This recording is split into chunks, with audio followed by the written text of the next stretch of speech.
C'est l'heure d'À la Une, bienvenue. C'est un dossier brûlant en Israël. Les juifs ultra-orthodoxes vont devoir prendre les armes. Ils étaient jusque-là exemptés de service militaire. Ces derniers sont vent debout.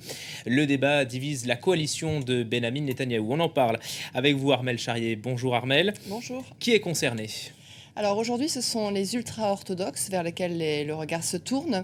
Les ultra-orthodoxes, c'est 9% de la population israélienne. Mais en revanche, si on regarde du côté des jeunes qui pourraient donc faire leur service militaire, ça voudrait dire qu'il pourrait y avoir jusqu'à 62 000 recrues. Donc ça, c'est un chiffre assez important.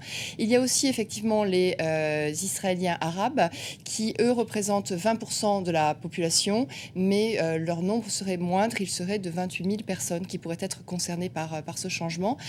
C'est un changement important parce que le service militaire en Israël, c'est 3 ans pour les hommes et 2 ans pour les femmes. Donc aujourd'hui, la question se pose et le ministre de la Défense, Ehud Barak, s'est donné 1 mois pour en fait faire une proposition claire vis-à-vis de cette question. 1 mois pour trancher, c'est une question sensible, tout simplement parce qu'elle touche à l'identité d'Israël, Armelle. Oui, derrière, c'est vraiment un conflit qui germe.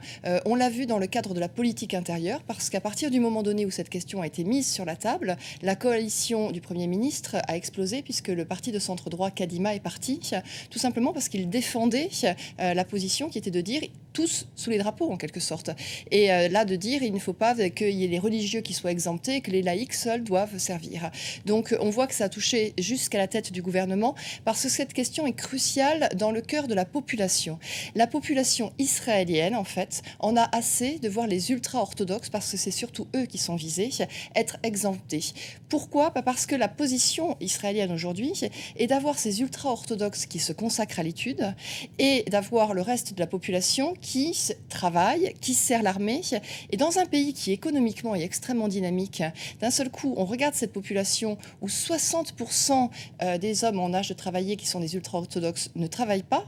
Donc du coup, ils coûtent à la société 750 millions de dollars en aide, alors que s'ils travaillaient, ils rapporteraient jusqu'à 3 milliards de dollars.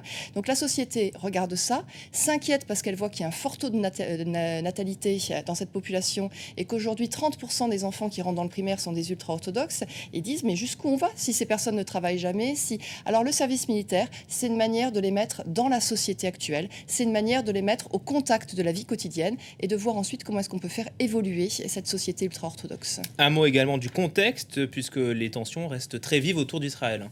Alors il faut dire effectivement que l'État d'Israël aujourd'hui regarde du côté de ses voisins avec inquiétude, en sachant que tout se trouble depuis presque 1 an et demi.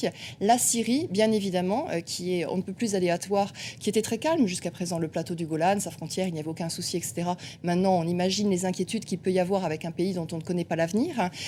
Du côté de l'Égypte, qui a mis à sa tête les frères musulmans, et donc on sait qu'ils sont très proches du Hamas, qui aujourd'hui détiennent la bande de Gaza, avec les problèmes qu'il peut y avoir pour le Sinaï. Alors même si le président Mohamed Morsi a dit qu'il reconnaîtrait la frontière de 1979, tout ça est toujours très aléatoire. Et puis il regarde aussi du côté de l'Iran, vous savez, c'est la bête noire d'Israël. Et Benyamin Netanyahou a dit qu'il n'y avait évidemment pas de décision aujourd'hui d'attaquer l'Iran, mais régulièrement on regarde du côté de ce pays adversaire sur lequel il peut y avoir beaucoup d'inquiétudes. L'analyse d'Armelle Charrier. Merci Armelle, c'était À la Une.